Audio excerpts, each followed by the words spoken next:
ये गवाही है उस बात की कि अब मैं प्रभु के साथ मर गया और मैं अब मसीह के साथ परमेश्वर की महिमा के लिए चलाया गया हूं।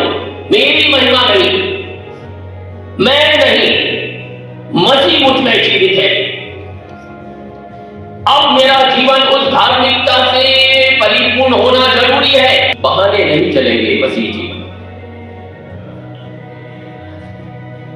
हम बहुत सी बार बहानों के आधार पर अपने जीवन को जीते हैं। पवित्र जीना, ये जीवन जीना, ये हमारे बस का काम। बहाने नहीं चलेंगे,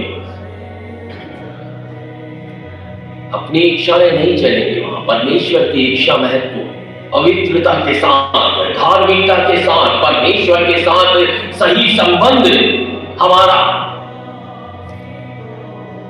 प्रभु ने एक आदर्श हमारे सामने रखा, उन धार्मिकता को पूरा करना जरूरी है। धार्मिकता के कार्यों का हमारे जीवन में बढ़ना जरूरी है। प्रभु यीशु मसीह स्वर्गीय जीवन की व्यवस्था और स्वर्गीय जीवन के रहस्य को बताते हुए कहते हैं, इसीलिए पहले तुम परमेश्वर के राज्य और धार्मिकता की खोज करो। पहले परमेश्वर के राज्य की, परमेश्वर के साथ सही संबंध की खोज करो।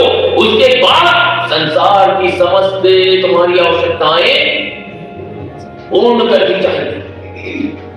पहले परमेश्वर के धर्म और धार्मिकता और राज्य की खोज करो तो ये सब चीजें जिनकी तुम आशा करते हो तुम्हें मिल जाएंगी। मसीही जीवन ये धार्मिकता का जीवन है, परमेश्वर के साथ सही संबंध का जीवन है।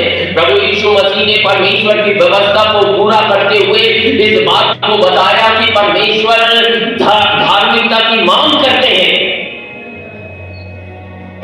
मैं पापी हूं करके आप स्वर्ग के राज्य में प्रवेश नहीं कर सकते। प्रभु यीशु मसीह में पश्चाताप के साथ जब हम प्रभु की उपस्थिति में आते हैं तब हम धर्मी ठहराए जाते हैं, और जब हम धर्मी ठहराए